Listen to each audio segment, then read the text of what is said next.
बहुत पुरानी बात है। हिमालय की पहाड़ियों के नीचे बसे एक छोटे से गांव रामपुर में रामू नाम का एक गरीब किसान रहता था।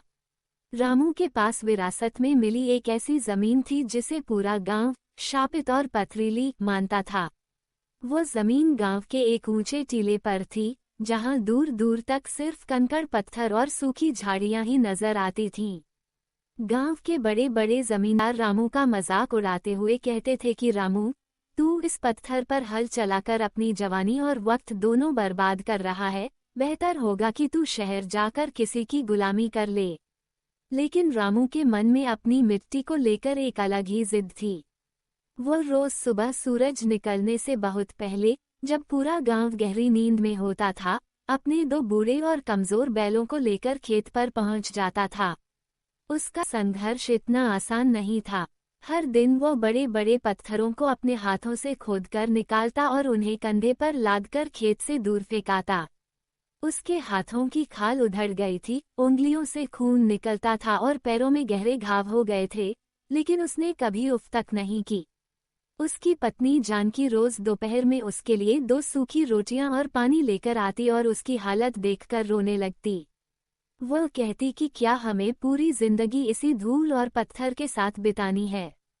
रामू बस इतना ही कहता कि जानकी, ये मिट्टी अभी सोई हुई है, जिस दिन ये जागेगी हमारा सारा दुख हर लेगी। वक्त बीतता गया और एक दिन गांव पर कुदरत का कहर टूटा। उस साल आसमान में बादल तो आए लेकिन बिना बरसे ही निकल गए। भीषण अकाल पड़ा। गांव के कुएं पाताल तक सूख गए, जमीन फटने लगी और देखते ही देखते चारों तरफ हाहाकार मच गया। गांव के अमीर लोग अपनी गाड़ियां भरकर शहर भागने लगे। मवेशी प्यासा।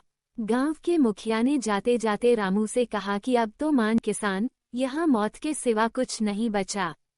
लेकिन रामू ने अपनी फटी हुई पगड़ी को कसकर बांधा और कहा कि मैं इस सूखी धरती को छोड़कर नहीं जाऊंगा, अगर मरना ही है तो अपनी जमीन की गोद में मरूंगा। उसने अपने परिवार गांव के काफिले के साथ सुरक्षित शहर भेज दिया और खुद अकेला उस बंजर टीले पर डटा रहा। अब उसके पास न खाना था और न ही पीने का पानी। उसने तय किया कि वह जमीन के सीने को चीरकर पानी निकालेगा। उसने एक कुदाल उठाए और अकेले ही कुआं खोदना शुरू किया। लोग जो गांव छोड़कर जा रहे थे, वे उसे गड्ढे में मेहनत करते देख पागल समझते थे। रामू रोज 20-20 घंटे खुदाई करता। जैसे जैसे वह गहरा जाता, गर्मी बढ़ती जाती और सांस लेना मुश्किल हो जाता। वह 60 फीट नीचे पहुंच गया, जहां सिर्फ काली और सख्त चट्टानें थीं। एक रात भूख और थकान से चूर होकर वह कुएं के अंदर ही गिर पड़ा। उसे लगा कि अब उसका अंत करीब है। उसे अपने बच्चों के चेहरे और अपनी पत्नी की बातें याद आने लगीं। उसकी आंखों से आंसू टपककर उस सख्त चट्टान पर गिरे। उसी समय उसे महसूस हुआ कि जहां उसके आंसू गिरे थे, वहां की मिट्टी में थोड़ी नमी है। उसके अंदर अचानक न जाने कहां से बिजली जैसी ताकत आ गई। उसने अपनी टूटी हुई कुदाल उठाई और पूरी ताकत से उस चट्टान पर वार किया। 1 बार, 2 बार, 3 बार, और अचानक एक जोरदार धमाका हुआ। चट्टान के बीच से ठंडे पानी की एक मोटी धार फूट पड़ी। देखते ही देखते वह गहरा गड्ढा पानी से भरने लगा।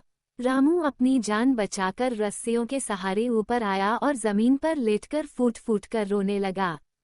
यह उसके संघर्ष की पहली जीत थी। पानी मिल चुका था, लेकिन चुनौती अभी बाकी थी। रामू ने शहर जाकर अपनी पत्नी के बचे हुए आखिरी जेवर बेचे और उन पैसों से अनाज के सबसे बेहतरीन बीज खरीदे। उसने दिन रात एक करके अपने उस पथरीले खेत की सिंचाई की।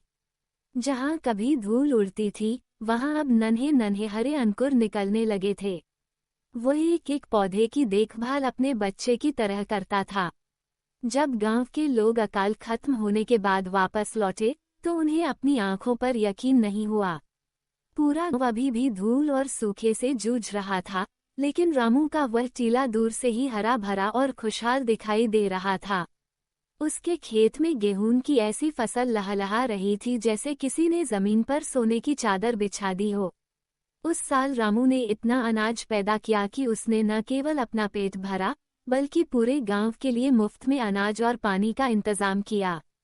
जो लोग उसे पागल कहते थे, आज वे उसके पैरों में बैठकर कामयाबी के गुर सीख रहे थे। रामू ने साबित कर दिया कि किसान का सबसे बड़ा धन उसकी जमीन नहीं, बल्कि उसका कभी न टूटने वाला हौसला होता है। सालों बाद जब रामू बूढ़ा हुआ, तो उसने अपने बेटों को बुलाकर कहा कि याद रखना, ये कुआं मैंने खोदा था, लेकिन इसे जिंदा तुम रखोगे। मेहनत का पसीना जब जमीन पर गिरता है, तो पत्थर भी अनाज उगलने लगते हैं। आज भी उस गांव में रामू की कहानी सुनाई जाती है, जो हमें सिखाती है कि अगर इंसान के इरादे फौलादी हों, तो वह बंजर किस्मत में भी हरियाली ला सकता है।